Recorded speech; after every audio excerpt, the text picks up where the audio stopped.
namun listrik masih mati. Allah tahu kamu sanggup, jangan sia-siakan bakat diri. Assalamualaikum warahmatullahi wabarakatuh. Welcome back to my YouTube channel. Ketemu lagi dengan aku, Bunda Twin. Hai Mam dan para bunda hebat semuanya, apa kabar? Semoga kalian semua selalu dalam keadaan yang sehat, tetap semangat dan selalu bahagia. Seperti biasa nih, aku mau share lagi kegiatan aku di hari ini sebagai ibu rumah tangga dengan anak kembar yang hidup di desa dan di rumah kayu sederhana. Buat kalian yang penasaran hari ini tuh aku mau ngapain aja, kalian tonton videonya sampai selesai dan jangan kalian skip ya. Aku awali dulu videoku kali ini dengan videoku masak-masak. Ini tuh masih lanjutan dari videoku yang sebelumnya, yang geser-geser perabotan, terus juga bersih-bersih. Terus juga di sini aku tuh lanjut masak dan itu sampai aku bagi jadi 3 video gitu ya teman-teman. Jadi terkadang seperti itulah ya, karena saking banyaknya aktivitas dan kegiatan, aku itu jadi sampai bikin stok untuk 3 video gitu. Nah kali ini tuh aku mau masak menu yang super simple aja ya teman-teman. Kalian bisa lihat sendiri di situ bahan-bahannya udah ada gitu ya. Kalian bisa lihat sendiri lah apa aja yang ada di situ. Ada ikan sarden, ada jengkol, terus juga ada tahu. Di sini tuh aku mau irisin bawang ke dalam si tahu. Nah si tahunya ini tuh aku mau bikin telur dadar ya teman-teman, telur dadar tahu gitu supaya jadi lebih banyak gitu ya, supaya Twin juga makannya lebih lahap. Karena kadang itu kalau cuma kayak telur doang tuh takutnya si Twin itu bosan ya teman-teman. Jadi di sini aku campur pakai tahu. Tahunya tadi juga udah aku cuci bersih ya teman-teman. Dan di sini udah aku kasih telurnya cuma sebiji doang. Terus aku kasih garam, aku kasih roiko, sama aku kasih sedikit merica bubuk supaya ada sensasi pedas. Kalau si Twin sih alhamdulillah kalau kayak pedas-pedas sedikit mah udah bisa makan ya, karena mungkin udah terbiasa gitu ya teman-teman. Anak kalian ada nggak nih yang udah bisa makan cabai, atau mungkin anaknya udah besar tapi nggak sanggup makan cabai? Boleh ya untuk kalian tulis-tulis di kolom komentar.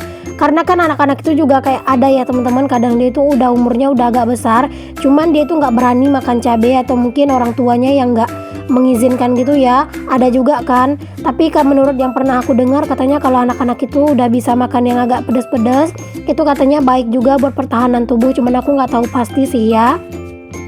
Nah ini si cabe buat si goreng jengkol sama sardennya udah aku blender ya. Tadi aku cuma pakai bawang merah, bawang putih, terus jahe sama cabai rawit. Aku nggak menggunakan cabai merah karena nggak punya stok. Kemarin juga pas di belanja mingguan aku nggak beli ya, karena harga cabai merah itu mehong banget ya teman-teman. Jadi ya udah aku belinya cabai rawit aja. Nah di sini aku udah panasin minyak sama wajan ya teman-teman. Terus juga di sini minyaknya tuh udah panas gitu kan. Aku masukin deh si telur dadar tahunya. Sebenarnya ini tuh kayak dikasih sayuran, terus juga kayak dikasih bawang daun bawang sama daun seledri, mungkin hasilnya jadi lebih harum dan enak ya. Cuman aku nggak punya, jadi makanya tadi aku cuman kasih irisan bawang merah sama irisan bawang putih aja.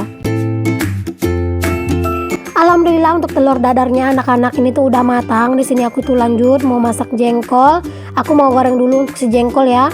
Oh ya, jengkolnya itu benar-benar empuk ya teman-teman, karena aku sudah rendam semalaman gitu. Jadi sekarang tuh jengkolnya tuh udah kayak ngembang dan dia tuh jadi lebih empuk. Betapa banyaknya kegiatan aku hari ini ya teman-teman. Dari tadi pagi itu kayak geser-geser perabotan yang di videoku sebelumnya, terus juga aku cleaning motivation yang bersih-bersih rumah, terus juga masak. Ya sebenarnya memang selalu padat ya aktivitas dan rutinitas aku, cuman terkadang ada beberapa yang tidak aku rekod karena kayak merasa nggak sempat gitu ya teman-teman.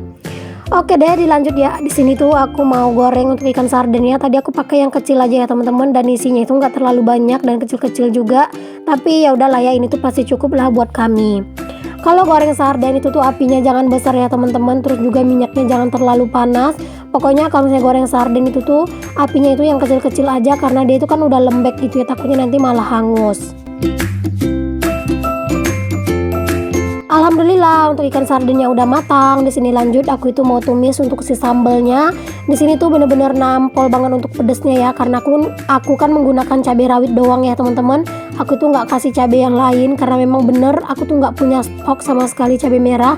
Pokoknya harga cabai merah itu tuh bener-bener melambung tinggi ya, mungkin karena mau lebaran haji kali ya teman-teman. Makanya kayak harga cabai, harga bawang-bawang, harga bahan pokok di pasar itu tuh pada mahal.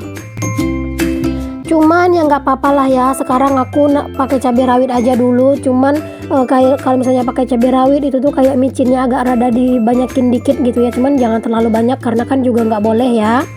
Pokoknya ini sih menurut aku enak ya, asalkan cabenya itu juga dimasak secara sempurna supaya pedasnya itu tuh nggak terlalu menyengat gitu ya teman-teman. Alhamdulillah untuk cabenya tadi udah mateng, terus aku masukin si saus dari sardennya, terus aku langsung masukin si jengkol. Karena kan jengkolnya tadi aku rendam lagi ya menggunakan air, jadi supaya kandungan airnya itu berkurang, aku masukkan jengkolnya itu di awal. Kalau misalnya udah tercampur rata semuanya, aku masukin untuk ikan sardennya, lalu diaduk-aduk lagi dan didiamkan sebentar supaya bumbunya itu kayak benar-benar meresap gitu ya teman-teman. Nah itu tuh tadi udah aku campurnya untuk si sardennya dan juga si jengkolnya, terus aku kecilin api supaya nggak gosong ya, karena aku tuh mau sambil buat ngelap-ngelap.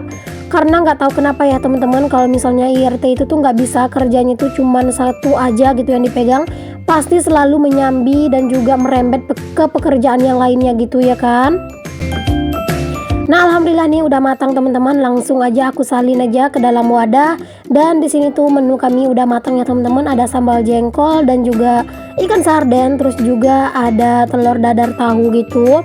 Pokoknya menunya itu super simple, yang penting bisa makan. Pokoknya disyukuri aja apa yang udah kita dapat hari ini. Insya Allah kalau kita bersyukur, insya Allah kita akan selalu merasa cukup.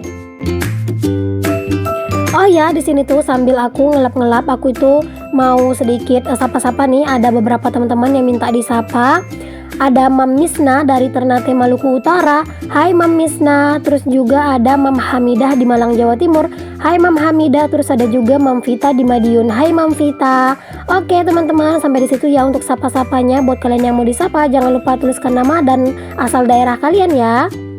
Nah alhamdulillah nih teman-teman, inilah menu kami hari ini, super simple, super mantul, pastinya bikin selera makan itu bener-bener nambah gitu ya.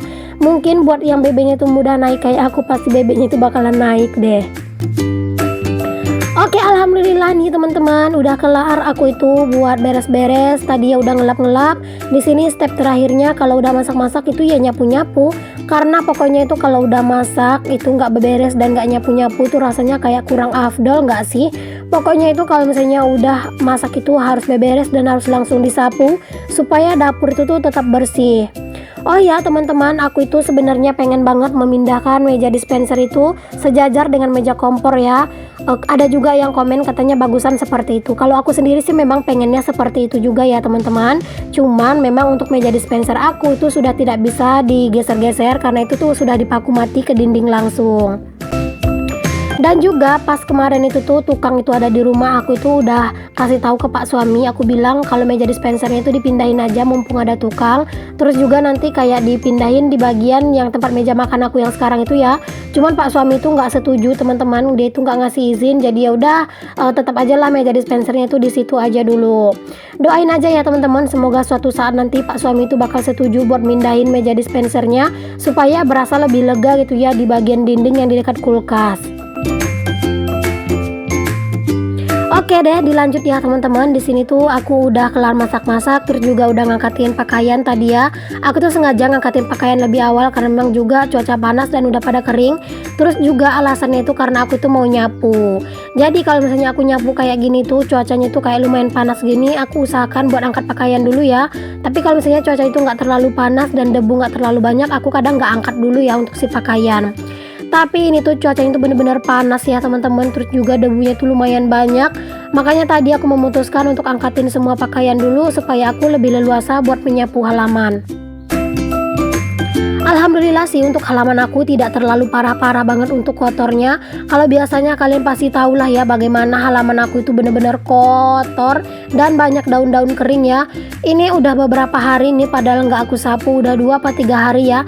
Tapi maksud aku ternyata nggak terlalu banyak untuk sampahnya. Cuman kayak ada si bungkus-bungkus jajan dan satu-satu juga ada daun-daun gitu. Makanya di sini untuk lebih sempurna kebersihannya aku sapu aja. Takutnya kalau nggak disapu-sapu nanti malah dia itu jadi tambah banyak gitu ya. Mungkin kayak daun-daun kering yang ada di daun rambutan itu tuh udah pada rontok semua yang kemarin itu kan. Jadinya kayak sekarang itu udah nggak terlalu banyak daun keringnya. Makanya dia itu kayak nggak terlalu kotor gitu ya untuk si halaman aku. Oh ya teman-teman, kalian itu yang udah minta katanya di videoin pas nanti Pak suami itu nanam cabai, harap bersabar ya. Karena sebenarnya bibit cabainya itu juga belum ada. Kemarin tuh udah ada sih di bibit sama Pak suami. Cuman karena keadaan cuaca itu yang panas terus-terusan, bibit cabainya itu tuh tidak terlalu bagus gitu ya. Jadi pengennya itu mau dibeli aja untuk bibit cabainya itu di sini tuh per batangnya itu 1000-an gitu teman-teman. Cuman belum nemu ya akunya di pasar. Kemarin itu pas aku ke pasar, si bapak yang jualan bibit cabai itu tuh nggak datang gitu.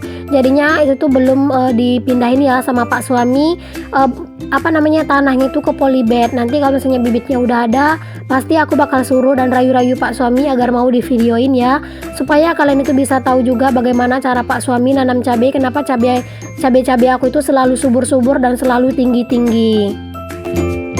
Kenapa mungkin kalian tuh bertanya kenapa tidak aku aja yang menanam. Aku itu udah pernah bilang ya teman-teman, setiap apa yang aku tanam itu tuh pasti mati. Nggak tahu kenapa deh, pokoknya kalau aku yang nanam-nanam itu tuh pasti mati pokoknya ya. Kecuali terkadang itu cuman kayak nukar potnya doang, itu tuh sih nggak mati. Cuman kalau nanam dari awal itu aku sudah bisa pastikan kalau misalnya itu nggak bakalan hidup ya apa yang aku tanam. Ada yang samaan nggak sih sama aku, apa cuman aku doang ya kayak gitu. Oh ya teman-teman, aku juga mau jawab nih pertanyaan dari teman-teman. Katanya itu mau nanya, aku itu kalau ngedit video itu menggunakan aplikasi apa. Terus juga kalau misalnya aku dubbing itu tuh pakai mikrofon atau clip on tambahan nggak sih? Di sini aku mau jawab ya teman-teman. Aku itu ngedit sekarang itu menggunakan aplikasi InShot ya teman-teman. Dan juga kalau misalnya aku dubbing, aku itu tidak menggunakan alat tambahan apapun. Aku itu cuman ngomong langsung ke handphone. Seperti yang sering pernah aku bilang dan pernah juga aku share ya, kalau misalnya aku dubbing itu HP-nya aku letakkan, lalu aku itu berbicara seperti biasa aja di depan HP. Pokoknya kalau bisa untuk mulut kita dari pertama kali kita dubbing sampai selesai itu jangan kayak dirubah-rubah atau jangan berubah-ubah, supaya kayak suara kita itu juga selalu stabil dan tidak aneh gitu ya teman-teman. Dan ada juga yang bertanya sama aku tuh menggunakan handphone apa.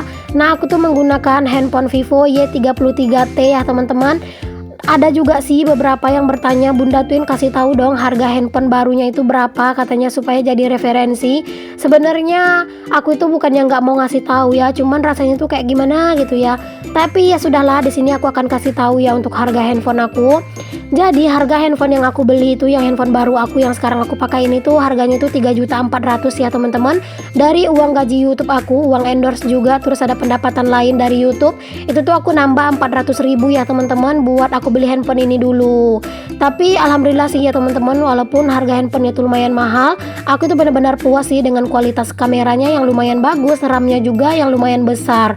Mungkin kalian bisa ya untuk jadikan ini tuh salah satu referensi kalian.